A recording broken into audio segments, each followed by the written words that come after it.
warahmatullahi wabarakatuh. Perkenalkan, nama saya Melati, NIM 22201021016, kelas 2C D3 Teknik Sipil. Baik, di sini saya akan membahas tentang etika dalam bisnis. Secara sederhana, etika bisnis dapat diartikan sebagai suatu aturan main yang tidak mengikat karena bukan hukum. Tetapi harus diingat, dalam praktik bisnis sehari-hari, etika bisnis dapat menjadi batasan bagi aktivitas bisnis yang dijalankan. Etika bisnis sangat penting mengingat dunia usaha tidak lepas dari elemen-elemen lainnya. Keberadaan usaha pada hakikatnya adalah untuk mempengaruhi kebutuhan masyarakat.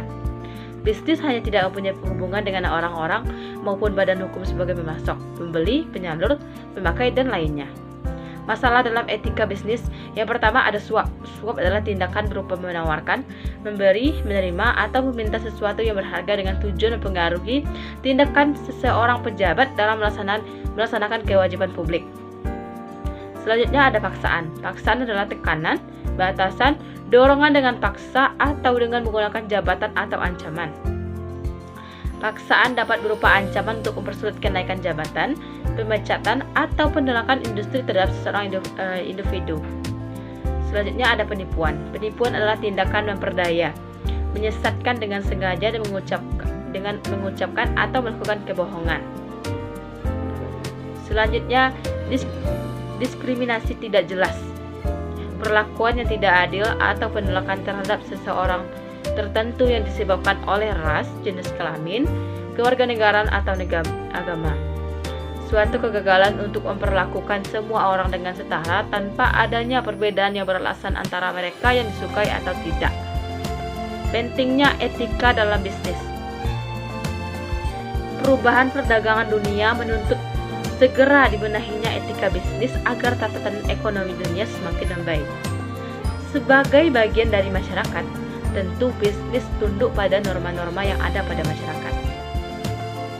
Tata hubungan bisnis dan masyarakat yang tidak bisa dipisahkan itu membawa serta etika-etika tertentu dalam kegiatan bisnisnya.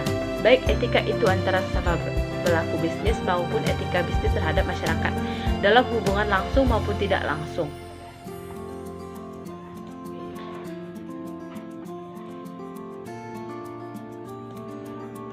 Dalam menciptakan etika bisnis, Delimons 2004 menganjurkan untuk memperhatikan hal sebagai berikut. Yang pertama, pengendalian diri.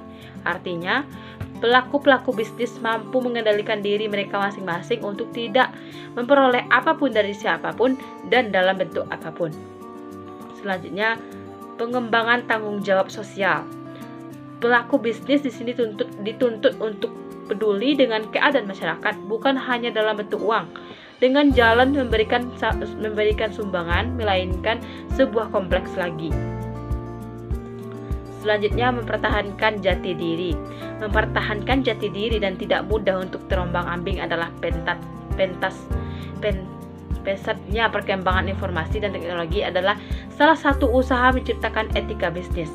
Namun demikian bukan berarti etika bisnis anti perkembangan informasi dan teknologi, tetapi informasi dan teknologi itu harus dimanfaatkan untuk meningkatkan kepedulian bagi golongan yang lemah dan tidak kehilangan budaya yang dimiliki akibatnya adanya transformasi informasi dan teknologi.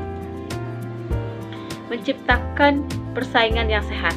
Persaingan dalam dunia bisnis perlu untuk meningkatkan efisiensi dan kualitas, tetapi persaingan tersebut tidak mematikan yang lemah. Dan sebaliknya, harus terdapat jalinan yang erat antara perilaku bisnis yang besar dengan golongan menengah ke bawah, sehingga dengan berkembangnya perusahaan besar mampu memberikan split effect terhadap perkembangan sekitarnya. Untuk itu, dalam menciptakan persaingan perlu ada kekuatan-kekuatan yang seimbang dalam dunia bisnis tersebut. Dan nomor 7, ada mampu menyatakan yang benar itu benar. Artinya, kalau pelaku bisnis itu memang tidak wajar untuk menerima kredit atau sebagai contoh, karena persyaratan tidak bisa dipenuhi, jangan menggunakan kata balance dari koneksi serta melakukan kong kali kong dengan kata yang salah. Juga dengan memaksa diri untuk mengadakan kolusi seperti memberikan komisi kepada pihak yang terkait. Selanjutnya, menumbuhkan sikap saling percaya antar golongan pengusaha. Untuk menciptakan kondisi bisnis yang kondusif, harus ada sikap saling percaya antara golongan pengusaha kuat dengan golongan pengusaha lemah, sehingga pengusaha lemah mampu berkembang bersama dengan pengusaha lainnya yang sudah besar dan mapan. Yang selama ini kepercayaan itu hanya ada antara pihak golongan kuat. Saat sekarang sudah waktunya memberikan kesempatan kepada pihak menengah untuk berkembang dan berkiprah dalam dunia bisnis. Yang nomor 9, konsekuen dan konsisten dengan aturan main bersama. Semua konsep etika bisnis yang telah ditentukan tidak akan dapat terlaksanakan apabila setiap orang tidak mau konsekuen dan konsisten dengan etika tersebut. Mengapa? Seandainya semua etika bisnis telah disepakati, sementara ada oknum, baik pengusaha sendiri maupun pihak yang lain mencoba melakukan kecurangan demi kepentingan pribadi, jelas semua konsep etika bisnis itu akan gugur satu demi satu. Selanjutnya, memelihara kesepakatan atau menumbuh kembangkan kesadaran dan rasa memiliki terhadap apa yang telah disepakati adalah salah satu usaha menciptakan etika bisnis. Jika etika ini telah dimiliki oleh semua pihak, jelas semua memberikan sesuatu ketentraman dan kenyamanan dalam berbisnis. Selanjutnya, menuangkan ke